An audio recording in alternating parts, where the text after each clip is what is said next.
Olá a todos, estamos novamente com o nosso processo, do trabalho acadêmico e iniciamos aqui nosso curto vídeo com o tema da assistência judiciária gratuita na Justiça do Trabalho, cujo fundamento primeiro é o artigo 5º, inciso 74 da Constituição Federal, que diz que o Estado prestará assistência jurídica integral a todos aqueles que dela necessitarem.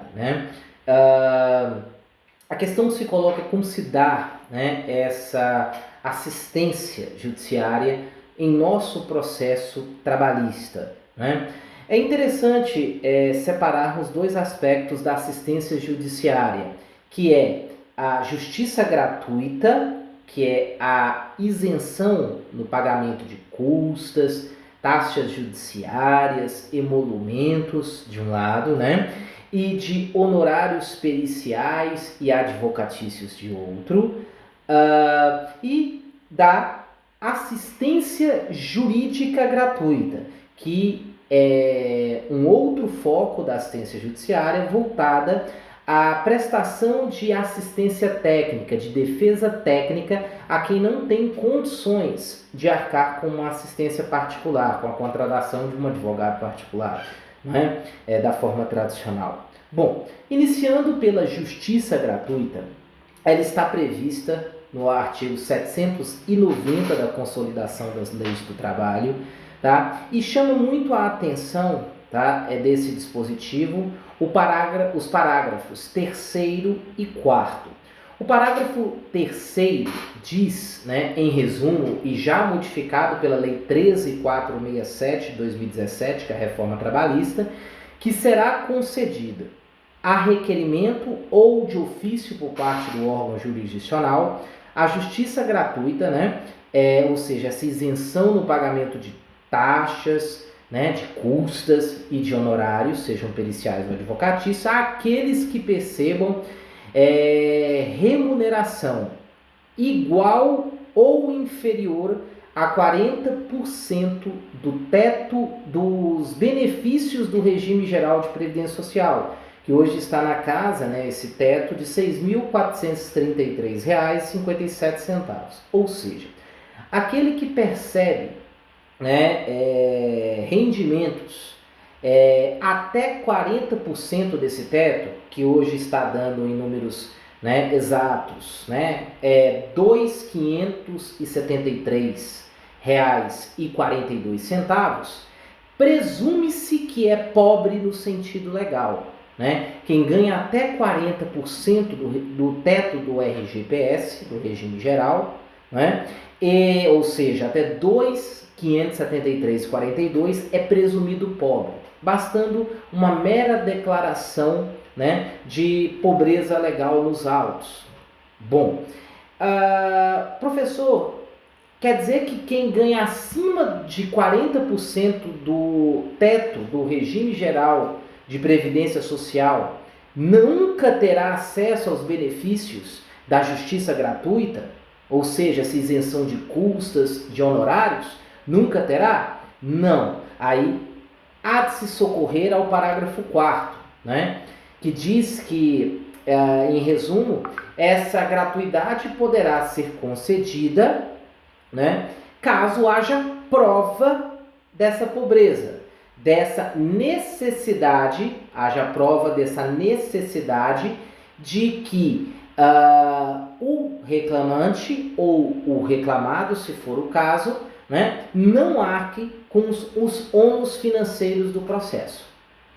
Aí deve haver uma prova cabal, deve ser demonstrado que tanto o reclamante e reclamado que aufiram rendimentos acima de 40% do teto do RGPS, eles não têm condição de arcar com os custos do processo, com as despesas do processo, em prejuízo do seu sustento próprio ou de sua família. Bom, essa é a atual regra.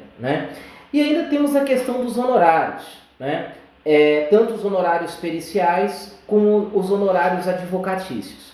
Quanto aos honorários periciais, a reforma trabalhista também modificou substancialmente a sistemática, e o artigo 790B que trata, né, da responsabilização quanto ao pagamento dos honorários devidos ao perito que atua na Justiça do Trabalho, e esses honorários são devidos pela parte que perde aquele, ou seja, sucumbe naquele pedido objeto da perícia, né, que foi objeto do exame, né, do vistor, né, da vistoria, da avaliação do vistor, ou seja, do perito, né, é aquele pedido que sucumbiu, né, a parte que sucumbiu naquele pedido vai ter que arcar com os custos dos honorários do perito, com a remuneração do perito. Bom, e chama a atenção, né, dentre outros parágrafos, o parágrafo 4º, né, que diz que mesmo, né, que o beneficiário da justiça gratuita, ou seja, foi concedida ao reclamante ou ao reclamado, se for o caso, né, a justiça gratuita, mesmo se a ele foi concedido, se ele tem algo, isso muito, principalmente ao reclamante, né, que normalmente recebe alguma coisa no processo, se ele tem algo a receber no processo, um crédito trabalhista, né, naquele processo em que ele perdeu a perícia, ou em outro processo trabalhista que ele tenha na Justiça do Trabalho, tá? Antes de mandar a União pagar, porque quem tem em processo onde é deferida a justiça gratuita, a União em tese paga. Mas antes de mandar a União pagar a perícia, mediante uma requisição feita pela Vara do Trabalho, né, dirigida ao tribunal, o tribunal faz essa requisição, né, paga essa requisição.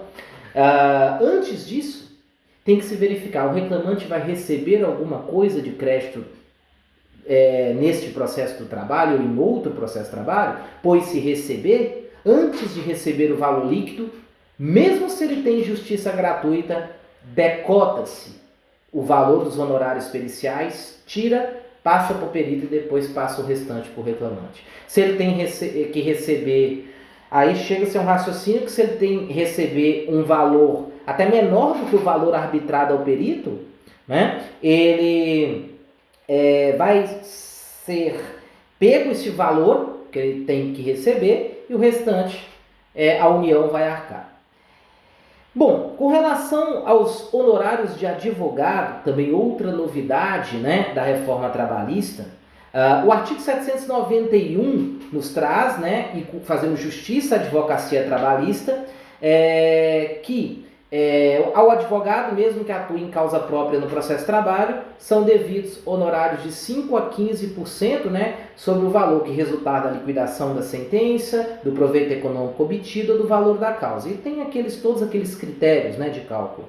Bom, também chama a atenção o parágrafo 4º do dispositivo, que de forma muito parecida com os honorários periciais, diz que mesmo aquele, né, sucumbente, aquele que perdeu no processo de trabalho, mesmo se beneficiário da justiça gratuita, foi-lhe deferida a justiça gratuita, se ele tem algo a receber neste processo trabalhista ou em outro processo trabalhista, em primeiro lugar, vão ser descontados os honorários advocatícios devidos ao advogado da parte contrária, tá? Para só depois lhe passar o seu crédito, né?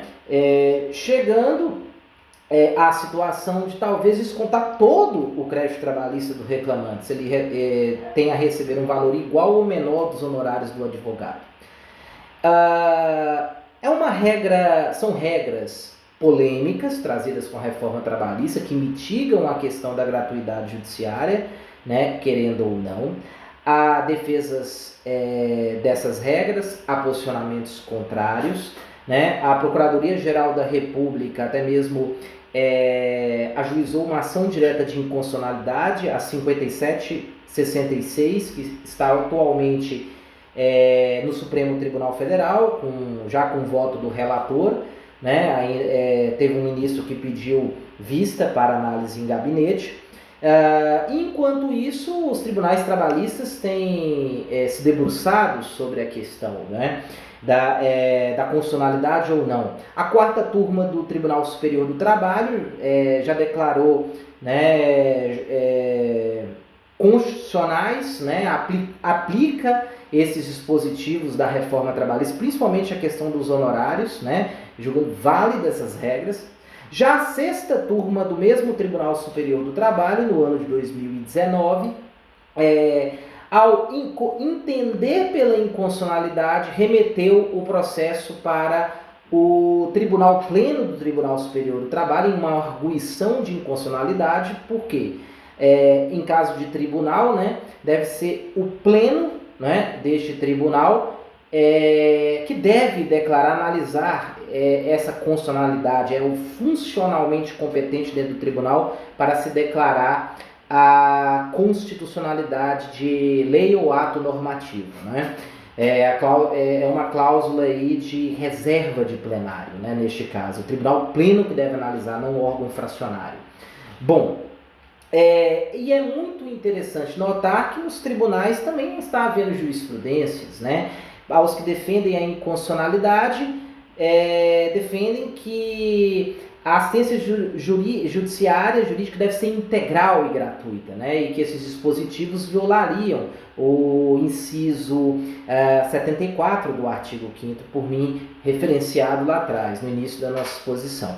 Já os defensores, né, das novas regras entendem, né, que o próprio Código de Processo Civil, no artigo 98, parágrafo 5º, cria hipóteses de justiça gratuita parcial. E essa seria, né, uma justiça gratuita parcial. O CPC, no 98, parágrafo 5º, diz que a justiça gratuita pode se limitar a algum ato, né, a uma redução meramente do percentual das despesas e não a todas as despesas, né?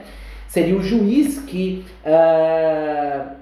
definiria a extensão. No caso da CLT, foi a própria lei que definiu a extensão da justiça gratuita, né? E que a lei dos juizados especiais também, né, tem alguns dispositivos, o artigo 51, o artigo 55, que também mitigam essa questão, né, com relação ao litigante de má-fé, que não obtém isenção de custas, né? A questão das custas de arquivamento, né? Então é interessante deixar claro que há esses posicionamentos, né? Bom, com relação à assistência jurídica, né, por parte de advogado, é interessante que o processo de trabalho ele conta com uma lei, né, uma lei muito pequenininha, né, de 1970, que é a 5584, que em seu artigo 14 diz que será prestada essa assistência jurídica àqueles, né, que não podem, não têm condição de contratar um advogado, pelo sindicato da categoria profissional, né, pelo sindicato dos trabalhadores, né, possuem departamentos jurídicos ou contratam, né, departamentos jurídicos, escritórios de advocacia para funcionarem como departamento jurídico, né? E essa assistência é prestada dessa forma na Justiça do Trabalho, né? O sindicato, ele, através de cartas de credenciamento, né, ele assiste o trabalhador com o ajuizamento de ações.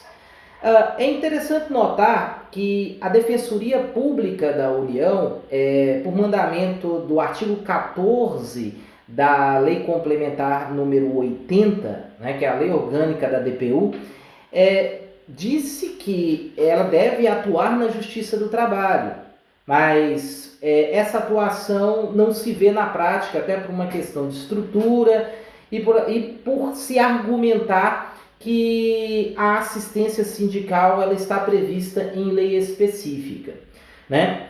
Apesar de que essa mesma lei específica prevê em seu artigo 17, né, que caso não exista, né, um sindicato de categoria profissional, e pode acontecer de não existir na localidade um sindicato da categoria profissional do trabalhador, essa assistência deve ser prestada, né, pelas promotorias de justiça ou pela defensoria pública, não especificando-se da União ou do Estado. O que seria mais lógico seria a Defensoria Pública da União, até porque a Justiça do Trabalho é um órgão do Poder Judiciário da União. Mas a questão que se coloca é essa, que na prática se vê apenas essa assistência do sindicato, né? O que muitas vezes gera algumas questões práticas, né? Empregados que vêm, né, à Justiça do Trabalho pelo justpostulante, né, desacompanhado de advogado, como é que faz, né? Porque o sindicato normalmente ele ajuiza, ele acompanha de início e não pega no meio do processo, né? O que às vezes ocorre, né, com aqueles que aceitam a nomeação, né, de uma maneira imparcial, de uma maneira a respeitar um rodízio, né, a nomeação de advogados dativos na Justiça do Trabalho para aqueles que entendem que assim é possível fazer.